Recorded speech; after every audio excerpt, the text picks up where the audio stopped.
ไม่สงกันเนาะLT ลูกได้ยินหลีครับตอนกูก็ที่เขามาถ่อมในค่ะเนาะเมื่อในเฮาคาได้มาลาดลองหมักหนังลองสปอร์ตเป็นภายใต้นี่ค่ะเนาะสังว่าพี่น้องผู้ฮัดผอมว่าเขาคาเกี่ยวข่าวจังไหนนี่ก็อย่าลืมเนกไลค์เนกแชร์เนกติดตามปันอีกหนึ่งบุญตาเป็นแห้งใจ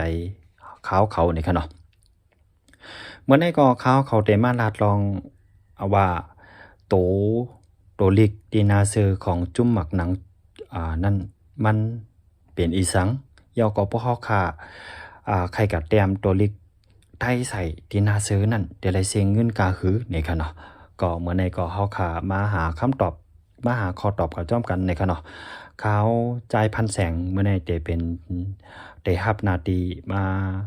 หาคำตอบกับจ้อมมาหาข้อตอบกับจ้อมพี่น้องผู้ถ่อมยีน้องเขากูก็ในค่ะเนาะออกค่ะเฮาค่ะบ่เฮาค่ะด้วยหมักหนังในค่ะเนาะเฮาค่ะได้เลยหันว่าดีนาเซอร์ของจุ้มหมักหนังนั้นค่ะเนาะ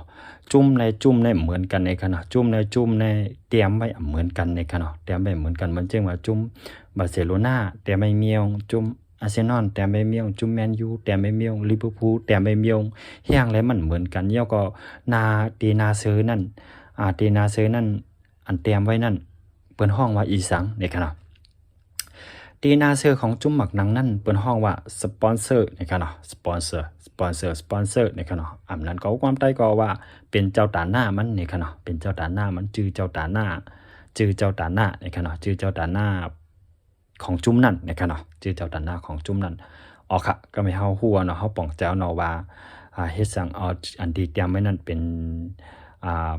เป็นสั่งได้เตรียมไว้นะครับเนาะเขาอันเตรียมชื่อไว้เจนาเสือคนนั้นเป็นเจ้าตาหน้าของจุ้มนั่นในค่ะเนาะว่าไหลหลวงเงินขนายนี่ค่ะเนาะก็ไม่เฮามาด้วยเฮาขาดเตมาด้วยค่ะว่าเหมือนเจ้งหนังว่าอ่า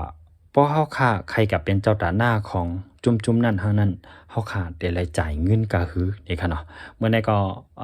เฮาขาดได้รัดเป็นเงินได้เป็นต่อหลามันเอาใจเงินมันในค่ะเนาะก็เพราะว่าโหนับเงินมันนำแฮงหนักในค่ะเนาะ ก็เป็นนั่นแหละข้อมูลของเขาเดี๋ยวมาลัดในเอามาดีเพจขอบสนามในขณะเป็นเพจของคนไทยเขาในขณะว่าเฮาค่ะใครเป็นเจ้าตาหน้าของซื้อจุ่มนั่นเฮาขาดแต่ละจ่ายก็คือนี่เฮามาด้วยกันค่ะ1จุ่มในจุ่มมันก็เหมือนกันค่ะเนาะจุ่มในจุ่มมันก็เหมือนกันกาขันมันเหมือนกันในค่ะเนาะบางจุ่มก็ได้บางจุ่มก็ได้นำในค่ะเนาะเหมือนจุ่มของเรอัลมาดริดในค่ะเนาะอันมีเรอัลมาดริดอันมีคาริมเบนเซม่าเขาอยู่นั้นก็เมื่อก่อนก็มีโรนัลโดเนาะเขาฮู้จักนะครับเนาะอันในตอนเหลียวในเจ้าด้านหน้าของเสื้อเขาเป็นฟรายเอมิเรตนั่นก็เป็นสายการบินของเมืองดูไบเนี่ยค่ะเนาะเมืองดูไบเมืองอันที่มีเงินนำนั่นค่ะนะก็เป็นนั่นแหละ1ปีเนี่ยพวกเฮาใครเป็นเจ้าด้านหน้าเฮาใครก็เตรียมจื้อใส่ดินนั้นเฮาขาดได้ละเซ็ง70ล้านดอลลาร์นี่ค่ะเนาะ70ล้านดอลลาร์ค่ะนะใจเป็นเงินมันค่ะอันนับเป็นเงินมันด้วยค่ะเนาะว่าได้เซ็งก็คือค่ะเนาะ1ปีค่ะนะ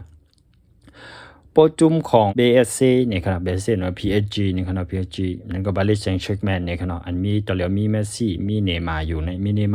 นี่ค่ะอันนี้เนี่ยเดี๋ยวเลยเซ็ง1ปีเนี่ย65ล้านเนี่ยเนาะอันนี้เนี่ยเป็นกาตาร์แอร์เวย์เป็นสายการบินของเมืองกาตาร์นี่ค่ะเนาะเป็นเมืองเล็กๆที่ในกลุ่มเอเชียตะวันออกตะวันตกนี่ค่ะเนาะก็หมายความมาโดยทางจุ่มค่ะเนาะบาร์เซโลนาเนี่ยนั่นก็บาร์เซโลนานี่ค่ะเนาะห้องกันเนาะอันนี้เดี๋ยวเลยเซ็งล้าน57ล้านดอลลาร์นี่ค่ะเนาะก็หมายความว่าด้วยทางจุ่มค่ะจุ่มกำเนิดสุดค่ะเนาะแมนยูเนี่ยค่ะเนาะเดี๋ยวเลยเซ็ง55ล้านดอลลาร์นี่ค่ะเนาะเพราะเขาใครกับแต้มชื่อตีสปอนเขาค่ะเป็นใครเป็นเจ้าด่านหน้าของเซอร์ของจุ่มนั่นนี่ค่ะเนาะก็ไม่เฮาขามาด้วยขึ้นแทงว่าบ่เฮาขาเป็นเจ้าด่านหน้ามันเฮาห้ามขาดได้รายรับเงินก็คือเฮาขาได้รายสังนี่ค่ะเนาะจอมหนังข้อมูลที่เขาก็หามาเนี่ยบ่เฮาขาก็เป็นตัวเฮาก็เป็นเจ้าด่านหน้านั่นก็สปอนเซอร์ของเซอร์นั้นเฮาขารายหังให้อีกค่ะรายหังให้อีกค่ะรายเงินให้วัดรายเงินให้เปียค่ะเนาะก็น่าเฮียงเลยเปิ้นนำใครเป็นเปิ้นนำหิมกันเป็นเนี่ย1ปีเนี่ยเปิ้นหิมกันเป็นน่ะค่ะนะหิมจุ่มเลยจุ่มเตจุ่มเลยจุ่มเลยเปิ้นเอากันหิมไผก็ใครก็เป็นเจ้าด่านหน้าน่ะเฮียงเลยเปิ้นนำใครเป็นได้เงินนี่ค่ะเนาะก็เปิ้นว่าปอเฮาค่ะก็เตรียมชื่อกอมมานีเฮานั้นก็ชื่อของเสียงเฮาชื่อของโคของเฮาใส่ดีนาเซอร์นั่นนี่ค่ะเนาะเปิ้นได้ฮู้จักเปิ้นได้หันนำนี่ค่ะเนาะจำบนด้วยค่ะเหมือนจังว่าโป มีการปิดหมังหนังนึงปอกในเปิ้นได้ข่าวไทยที่วินข้างก็ออกกูมึงเปิ้นก็ยามหันปกเปิ้นยามหานอก็ไม่ปกเปิ้นกะหันอันเตมันก็อันนี้ในอันเหมือนจังว่าเปิ้นยามกะหันโคของอันเตก็เปิ้นอันนี้ในอันมันยามเป็นสถานะของจุ่มบาร์เซโลนาโลในจุ่มอันนี้นั่นเปิ้นก็ให้คืนเปิ้นก็ว่าการที่เตกับเป็นเจ้าด้านหน้าไรที่ซานั้นอาเซลนั้นมันใจว่าเงินปอขนาดเนาะเปิ้นว่าอันนี้ในเขาเกี่ยมเต้เขาลีเต้ในนั่นน่ะเนาะก็เปิ้นนั่นแหละถามมาเพราะเฮาก็เป็นเจ้าด้านหน้าที่นาซื้อนั้นเฮาคัดได้ไรเฮาขำไรหางค่ะก้อยกะว่าเปิ้นได้ฮู้จักคอมพานีเฮาขึ้นมานำเปิ้นได้ฮู้จักชื่อโคของเฮาขึ้นมานำพวกเปิ้นฮู้จักเจ้าก็ไม่กวนในป้องยามหันอันไรป้องยามหันอันไรติ๊กเนี่ยมันเหมือนจังว่ามันติดตาไว้มันก็เฮาขาดใจอันนั้นนี่ค่ะเนาะเหมือนเฮาอยู่เมืองใต้เฮาพยายามกินข้าวซอยติ๊กๆเนี่ยมาเมืองไทยเฮาก็ยังให้กินข้าวซอยนี่ค่ะเนาะตอนทหารมื้อนั้นก็มีคณะนี่ค่ะเนาะเพราะว่าไผเกียกเนี่ยก็อย่าลืมเน็กไลค์เน็กแชร์เน็กติดตามยอก็ปันต่างหันถึงเข้ามาไลค์นี่ค่ะเนาะว่า